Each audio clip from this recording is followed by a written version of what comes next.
Assalamualaikum warahmatullahi wabarakatuh. Waalaikumsalam warahmatullahi wabarakatuh. Sehat semua Bapak Ibu? Alhamdulillah sehat. Sehat Ibu. Alhamdulillah. Iya. Baiklah, pertama-tama marilah kita panjatkan puji syukur kita kehadirat Allah Subhanahu wa taala karena pada hari ini walaupun kita bertemunya daring, tapi alhamdulillah kita bisa berjumpa dan formasinya saya lihat lengkap ya. Baiklah Bapak Ibu, hari ini kita bahagia sekali karena rekan-rekan kita yang kemarin melaksanakan BIMTEK selama 10 hari sudah berada di tengah-tengah kita, sudah ikut kita, sehingga ada yang kita nantikan dari kehadiran Bapak Ibu yang pulang dari BIMTEK, yaitu oleh-oleh. Apa kira-kira oleh-olehnya ya? Ini membuat kita penasaran semuanya. Nah, sebelum kita mengetahui oleh-oleh yang akan dibawakan oleh rekan-rekan kita yang pulang dari BIMTEK, terlebih dahulu kita mulai acara ini tentu saja dengan berdoa agar acara ini berjalan dengan lancar, tanpa hambatan suatu apapun. Baik, Ketua kelasnya Ibu Julianti untuk Bu. doa, silakan. Baik teman-teman, sebelum kita mulai acara ini, marilah kita berdoa menurut agama dan kepercayaan masing-masing. Berdoa dimulai. Berdoa selesai. Mudah-mudahan dengan berdoa ini semua akan berjalan lancar. Terima kasih Ibu Sri. Amin. Terima kasih juga Ibu Julianti yang sudah membacakan doa. Semoga apa yang kita harapkan bisa terwujud ya Bapak Ibu. Baiklah, acara selanjutnya adalah sambutan dari Bapak Kepala Sekolah kita yang terhormat Bapak Rizal, disilakan. Terima kasih kepada Ibu Moderator. Marilah kita mengucapkan syukur kepada Allah Subhanahu wa taala karena atas ridhonya kita bisa berkumpul, bisa melaksanakan kegiatan yang kita laksanakan pada hari ini. Selain itu, marilah kita sampaikan salawat serta salam kepada junjungan kita Nabi besar Nabi Muhammad sallallahu alaihi wasallam. Allahumma shalli ala sayyidina Muhammad wa ala ali sayyidina Muhammad. Bapak-bapak, ibu-ibu yang kami hormati, saya ucapkan terima kasih kepada pihak panitia yang telah bekerja keras dalam mewujudkan acara pelatihan ini. Semoga pelatihan ini nanti bisa bermanfaat bagi kita kelak, apalagi ini adalah berhubungan dengan guru penggerak, guru yang mencerdaskan kehidupan bangsa. IHT yang dilaksanakan kita pada hari ini, yang dilaksanakan selama 1-10 hari, ini diutamakan untuk guru-guru penggerak khususnya. Kegiatan ini membekali guru supaya mampu memahami filosofi yang memerdekakan, profil pelajar Pancasila, dan implikasinya dalam pembelajaran program sekolah penggerak. Nah, mudah-mudahan kita bisa melaksanakan kegiatan ini dengan baik dan bermanfaat bagi kita semua. Amin ya rabbal alamin. Demikian, wabillahi taufiq wal hidayah. Wassalamualaikum warahmatullahi wabarakatuh. Waalaikumsalam warahmatullahi wabarakatuh. Waalaikumsalam warahmatullahi wabarakatuh. Baik, acara selanjutnya untuk melemaskan otot-otot kita, alangkah lebih baiknya kalau kita melakukan ice breaking terlebih dahulu ya Bapak Ibu ya. Ibu Suratmi sudah siap dengan ice breaking-nya? Ya Bu, ya terima kasih. Ya teman-teman, marilah kita ice breaking sejenak. Ya, ikuti saya Bu. saya bilang salam bahagia, terus lanjutannya hurufnya disampaikan satu persatu ya Bu, kemudian terakhirnya yes ya, boleh? Siap Bu. Boleh Siap, Bu. Bu? Boleh ya. Salam bahagia. S A L A M B A H A G I A. Salam bahagia. Yes. Yes. Ya, terima kasih hanya itu ya Bu. Ya. Atau boleh juga kita ulangi Bu? Boleh kita ulangi Boleh. lagi? Boleh. Boleh. Ya. Ya, siap. Lebih cepat lagi ya Bu, lebih cepat lagi ya. Siap. Salam bahagia. S A L A M B A G I A. Salam Yes. bahagia. Salam bahagia. Ya, terima kasih. Berikan tepuk tangan untuk Ibu Suratni. Baik Bapak Ibu, kita sampai pada acara yang kita tunggu-tunggu. Kita akan menerima oleh-oleh apa ya dari Ibu Tri? Semuanya sudah penasaran kan? Baik Bapak Ibu semuanya fokus dengan apa yang akan disampaikan oleh Bu Tri pada kesempatan kali ini. Baik, yang terhormat Ibu Tri, disilahkan. Baik, terima kasih Ibu Sri Hartati selaku moderator. Sebelumnya saya buka. Assalamualaikum warahmatullahi wabarakatuh. Waalaikumsalam warahmatullahi wabarakatuh. Waalaikumsalam warahmatullahi wabarakatuh. Baik, teman-teman semua, di sini saya bermaksud untuk mengimbaskan apa yang sudah saya dapatkan dari BIMTEK selama 10 hari kemarin. Harapan saya, ilmu yang saya terima bisa tersampaikan ke Bapak Ibu semua, sehingga nanti kita bisa menerapkannya di sekolah kita, karena ini terkait dengan kurikulum baru yang akan kita hadapi ke depan. Baik, sebelumnya saya sampaikan di sini tujuan dari pembelajarannya, yaitu akan memberikan pemahaman tentang analisis karakteristik dari satuan pendidikan, fokusnya pada profil lingkungan sekolah kita nantinya. Selanjutnya, outputnya adalah harapan saya nanti peserta mampu menjelaskan tentang apa itu analisis karakteristik dari satuan pendidikan. Selanjutnya, mampu menjelaskan tentang prosedur menganalisis karakteristik lingkungan belajar dari satuan pendidikan. Dan terakhir, semoga nanti kita semua dapat menyusun profil lingkungan sekolah dari satuan pendidikan kita. Seperti itu. Baik, selanjutnya kita masuk ke materi apa sih analisis karakteristik dari satuan pendidikan. Nah, di sini dapat Bapak Ibu semua perhatikan. Sudah nampil ya Bapak Ibu di layar? Sudah. Baik, oke. Bisa dibaca jelas Bapak Ibu? Bisa. Bisa. Baik, ternyata kita tidak boleh sembarang menganalisis dari karakteristik satuan pendidikan, itu tidak boleh sembarangan Bapak Ibu. Di sini ada prinsip-prinsip yang memang sudah dibuat bagaimana caranya untuk menganalisis lingkungan belajar. Baik, di sini bisa saya bacakan, yaitu yang pertama harus melibatkan perwakilan warga dari satuan pendidikan. Nah, kemudian menggunakan data-data yang diperoleh dari situasi nyata atau kondisi satuan pendidikan. Nah, di sini kita harus sesuaikan juga Bapak Ibu dengan situasi kita di sini. Kita tidak bisa sama dengan satuan pendidikan dari daerah lain. Begitu. Selanjutnya, mengalokasikan waktu yang cukup untuk pengumpulan, pengorganisasian, analisis dan dokumentasi data. Nah, selanjutnya memilih informasi yang relevan dan menyimpulkan untuk mengembangkan strategi atau solusi. Nah, dari sini kita bisa mendapatkan nih nanti bagaimana strategi yang harus kita pilih, solusinya seperti apa setelah kita melakukan analisis ya dari satuan pendidikan kita.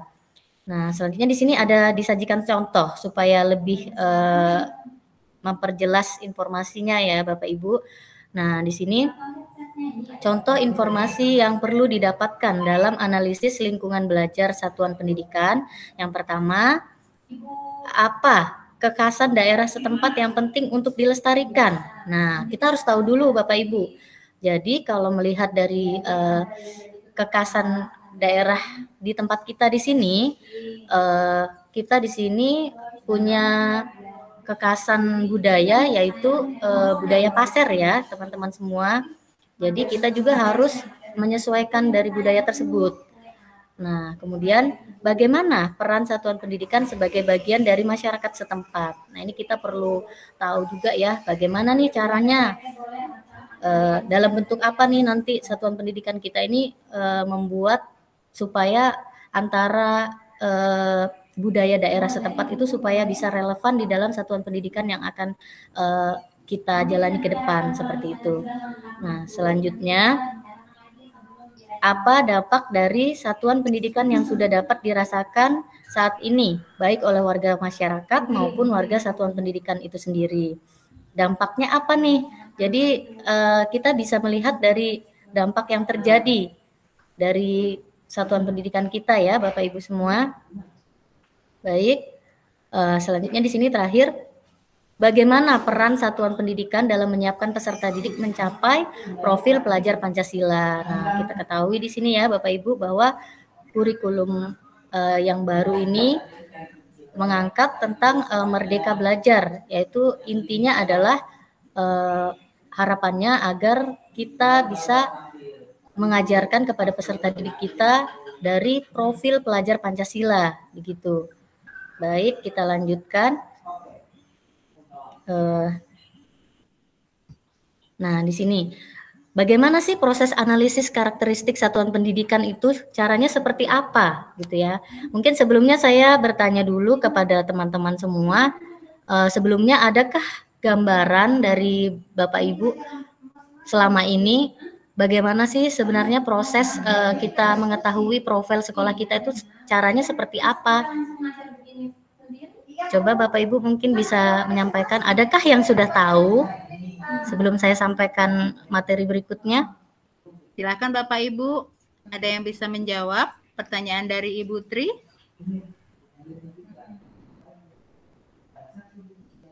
Atau teman-teman, Bapak Ibu semua selama ini hanya sebagai penikmat, jadi kita tuh tahu-tahu, oh ternyata sudah jadi nih profil sekolahnya seperti ini gitu. Jadi kita tidak pernah tahu bagaimana proses, ternyata sebelum jadi profil sekolah itu sudah kita harus melewati analisis terlebih dahulu Bapak Ibu. Begitu prosesnya. Baik, berarti ya. Ya Bu, saya akan menanggapi. Biasanya yang selama ini kita hanya menikmati yang sudah ada, jarang dilibatkan di dalam proses ini. Mudah-mudahan dengan ini kita bisa ikut dalam merancang proses pembelajaran tersebut nantinya. Makasih Bu. Baik, terima kasih Bu Jul. Iya, yang kita ketahui ya Bapak Ibu semuanya, saya juga sejujurnya sebelum mengikuti BIMTEK kemarin, saya tidak pernah tahu nih, ternyata profil sekolah itu ada prosesnya dalam pembuatannya, gitu. Berarti sama ya Bapak Ibu, kita semoga harapannya setelah ini, karena kita sudah tahu ternyata oh seperti ini penentuannya, jadi kita punya bahan selanjutnya untuk masukan kepada satuan pendidikan kita, seperti ini harusnya di dalam profil sekolah kita, seperti itu. Baik, di sini ternyata proses yang harus kita lakukan terlebih dahulu dalam analisis karakteristik satuan pendidikan. Yang pertama kita itu harus tahu nih lingkungan belajar. Nah, lingkungan belajar artinya adalah di dalam lingkungan sekolah kita sendiri. Nah, dari segi sumber daya alam, sosial, dan budaya. Nah, di sini bagaimana mendokumentasikan semua informasi sistem, sumber daya, dan fasilitas yang dimitra yang ada. Apakah ada sumber daya dari lingkungan sekitar yang dapat dimanfaatkan oleh satuan pendidikan dalam proses belajar.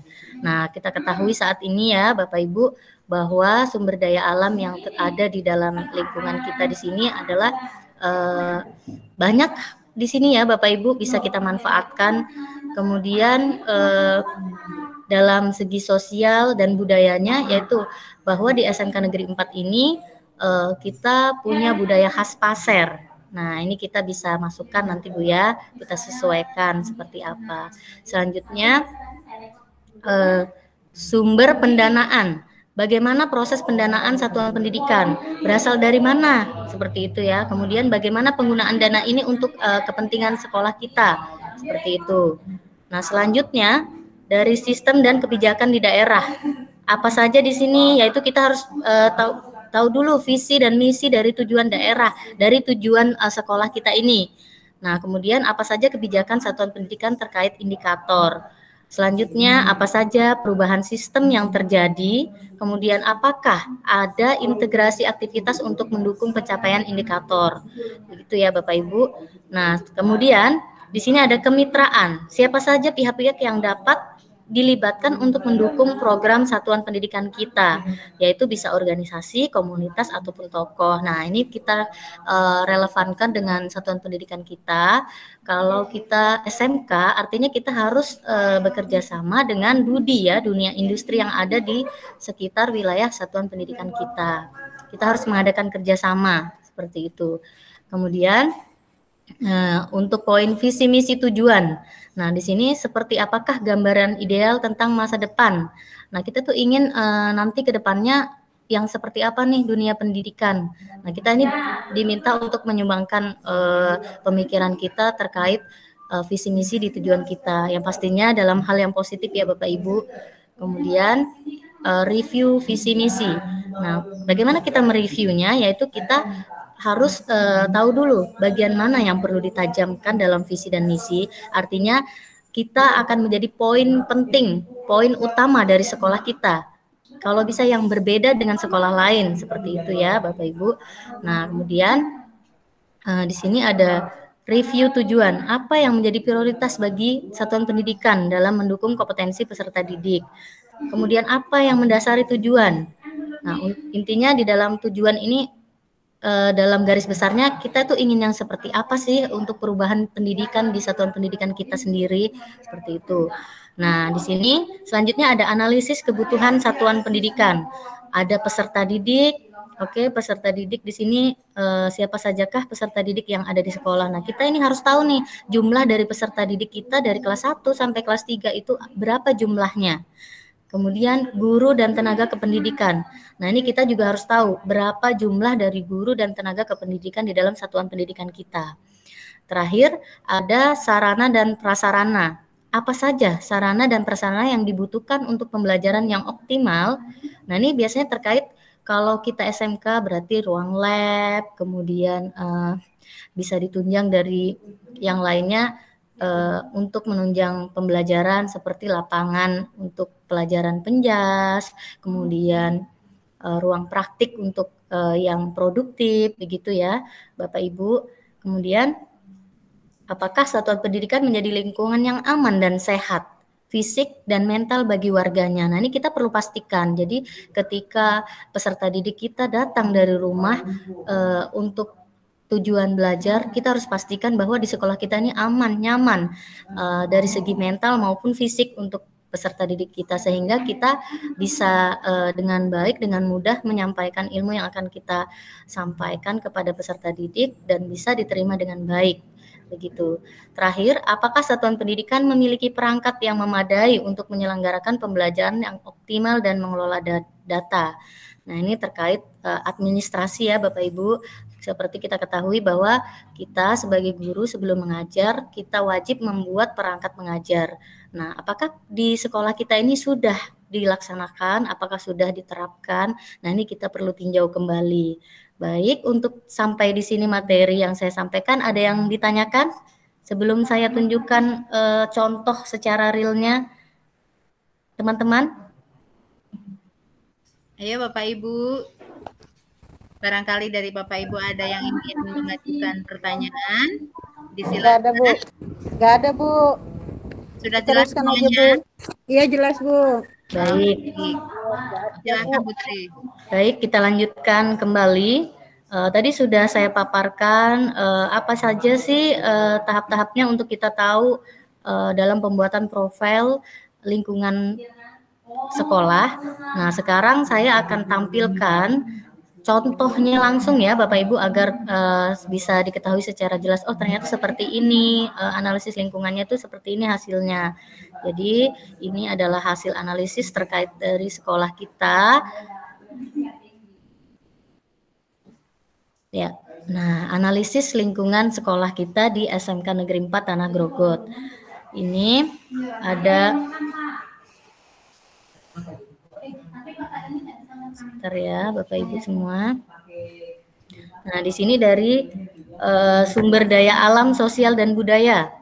Kita lihat di sini bahwa SMK Negeri 4 Tanah Grogot memiliki luas 4,6 hektar yang dibagi menjadi ruang belajar, sarana ibadah, dan bangunan penunjang lainnya, lapangan dan ruang lab sebagai sarana praktik siswa. Nah, kemudian di sini ada banyak hal ya, bahwa di SMK Negeri 4 Tanah Grogot memiliki lingkungan yang sangat asri. Kita ketahui ya Bapak Ibu semua bahwa sekolah kita ini memiliki ciri khas yang berbeda dari sekolah lain. Nah, ini menjadi ikon ya. Sekolah kita punya pohon bambu kuning.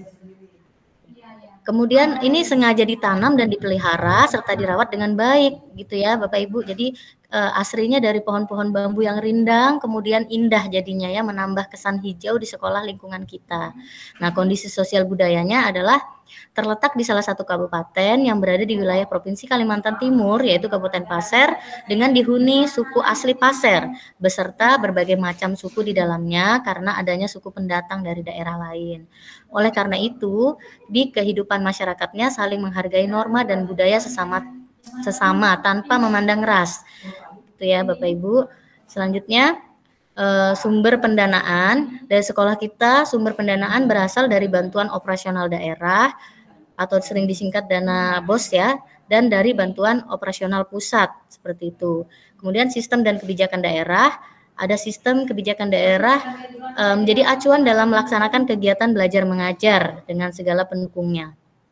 Kemitraannya ya ini kita bekerja sama dengan industri maupun di dunia industri yang terkait dengan praktik siswa kita seperti itu ya.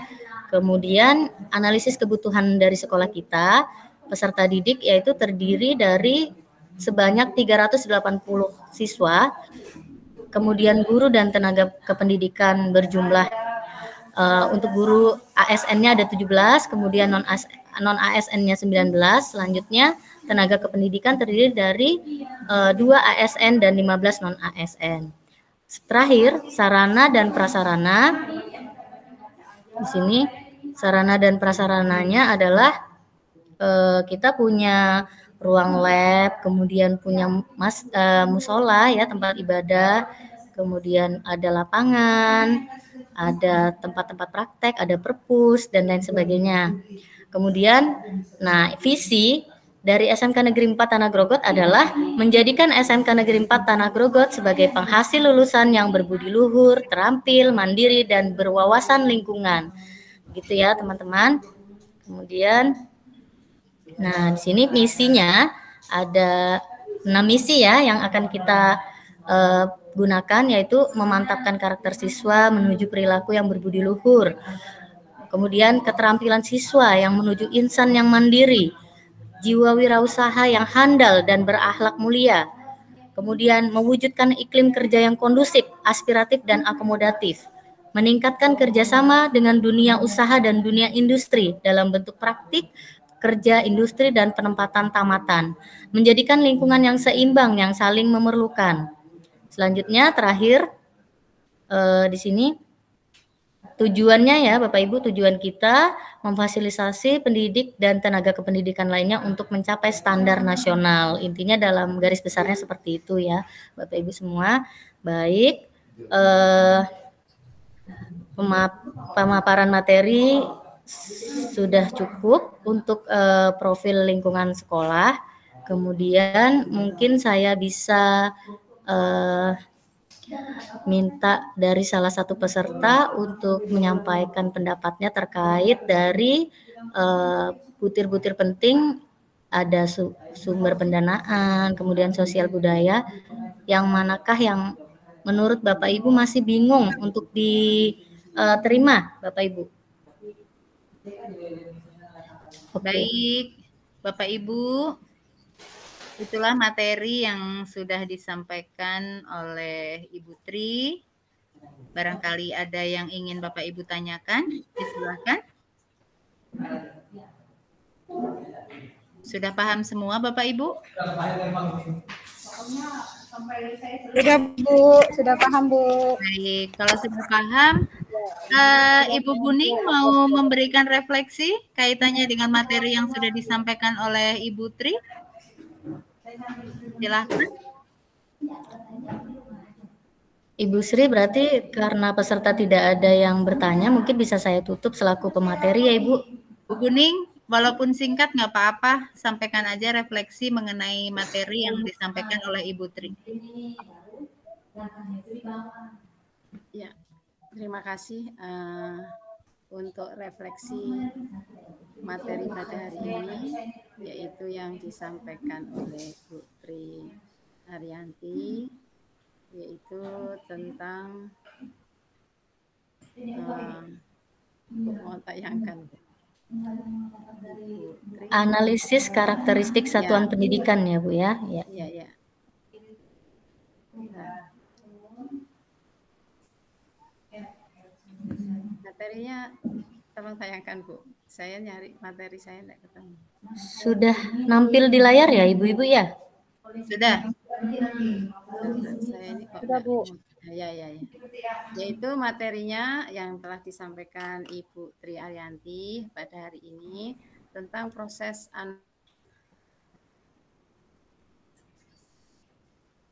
sinyal nih sepertinya. Iya betul Bu. Putus-putus. Baiklah, karena jaringan mungkin tidak bersahabat, mungkin dari yang lain mau memberikan refleksi? Ibu Julianti, Bu Suratmi, atau Pak? Ya, ada dari saya. Ada dari saya, yaitu terima kasih untuk kesimpulan tadi. Dengan melihat analisis sekolah, bahwa karakteristik satuan pendidikan ini di sekolah itu harus memang perlu diperhatikan ya Bu, terutama pada sarana dan prasarana ya, itu kan harus memadai dan cukup untuk menyelenggarakan pendidikan. Oh iya Ibu Buning, tidak apa-apa Ibu Buning. Jadi saya ulang begitu lagi. saja Bu. Saya ulang lagi. Iya Ibu Buning mau memberikan refleksi ini. Ya, saya ulang lagi ya, tadi putus kayaknya. Oh iya boleh, silakan. Ya, terima kasih Ibu. Saya akan memberikan refleksi untuk materi yang telah disampaikan oleh Bu Tri Haryanti, yaitu tentang proses analisis karakteristik kesatuan pendidikan yang terdiri dari analisis lingkungan belajar. Kemudian analisis lingkungan belajar itu diantaranya adalah sumber daya alam, sosial dan budaya, sumber pendanaan, sistem dan kebijakan di daerah, serta kemitraan. Kemudian yang kedua yaitu visi, misi, dan tujuan. Ketiga yaitu analisis kebutuhan satuan pendidikan, diantaranya peserta didik, guru dan tenaga kependidikan, kemudian sarana dan prasarana. Nah, itulah tadi untuk refleksi materi pada hari ini. Demikianlah, semoga apa yang disampaikan Ibu Tri Haryanti bermanfaat serta membawa berkah bagi peserta pada kegiatan diklat pada hari ini. Terima kasih Ibu. Saya kembalikan ke moderator. Baik. Ibu Tri mau menutup ini? Baik Ibu Sri, karena kegiatan pada hari ini sudah kita laksanakan dan pemaparan juga sudah saya paparkan dengan panjang kali lebar, kemudian contohnya juga sudah disajikan, dan tadi peserta Bapak Ibu semua juga sudah memahami, saya perhatikan semua sudah jelas. Dari refleksi Ibu Guning juga sudah dapat kita ambil kesimpulan bahwa teman-teman semua sudah memahami ya Bapak Ibu bagaimana proses kita menganalisis karakteristik satuan pendidikan yang nantinya kita tuangkan dalam bentuk profil lingkungan sekolah kita. Nah, terima kasih Bapak Ibu. Saya cukupkan selaku pemateri hari ini. Saya tutup. Wassalamualaikum warahmatullahi wabarakatuh. Saya kembalikan ke Ibu moderator. Waalaikumsalam warahmatullahi wabarakatuh. Baik, luar biasa ini oleh-olehnya.